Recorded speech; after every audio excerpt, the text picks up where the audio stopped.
special train arrived one day, and the Fat Controller welcomed the passengers.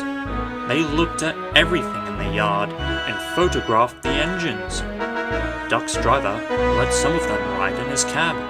"They're the Railway Society," his driver explained. "They've come to see us. Their engine's City of Truro. He was the first to go 100 miles an hour. Let's get finished, then we can go and talk to him." "Oh!" said Duck awed. "He's too famous to notice me." "Oh, rubbish," smiled his driver. "Come on."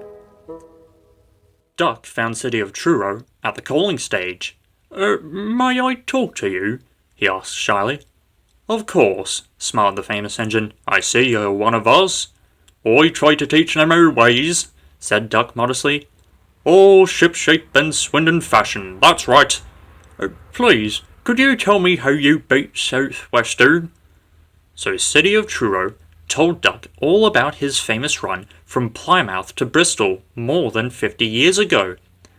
They were soon firm friends and talked Great Western till late at night. City of Truro left early next morning.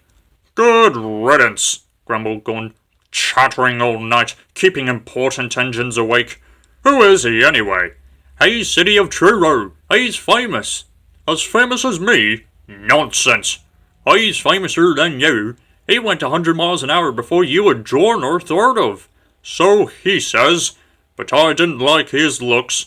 He's got no dome," said Gordon darkly. "Never trust domeless engines. They're not respectable.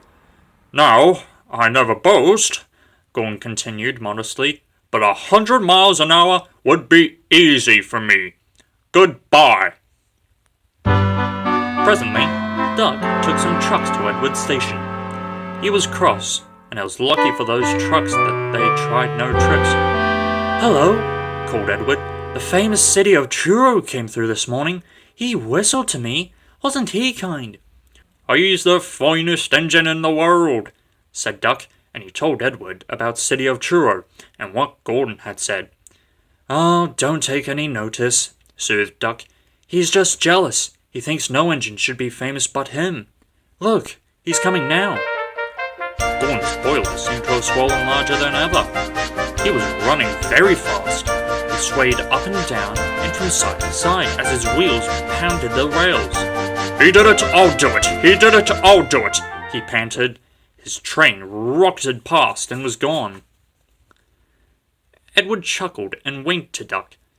"Gordon's trying to do a City of Truro," he said. Duck was still cross. "I should think he'll knock himself to bits," he snorted. "I heard something rattle as he went through." Gordon's driver eased him off. "Steady, boy," he said. "We aren't running a race." "We are, then," said Gordon, and he said it to himself. "I've never known him ride so roughly before," remarked his driver. His fireman grabbed the brake handle to steady himself. "He's giving himself a hammering and no mistake." Soon, Gordon began to feel a little queer. "The top of my boiler seems funny," he thought. "It's just as if something was loose. I'd better go slower." But by then, it was too late. They met the wind on the viaduct. It wasn't a gentle wind, nor was it a hard, steady wind.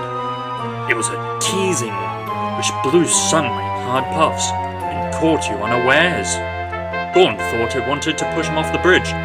"No, you don't," he said firmly, but the wind had other ideas. It curled around his boiler, crept under his loose dome, and lifted it off and away into the valley below. It fell on the rocks with a clang. Gordon was most uncomfortable. He felt cold where his dome wasn't, and besides, people laughed at him as he passed. At the big station, he tried to wheesh them away, but they crowded round no matter what they did. On the way back, he wanted his driver to stop and find his dome, and was very cross when he wouldn't. He hoped the sheds would be empty, but all the engines were waiting there. "Never trust domeless engines," said a voice. "They aren't respectable." Bye.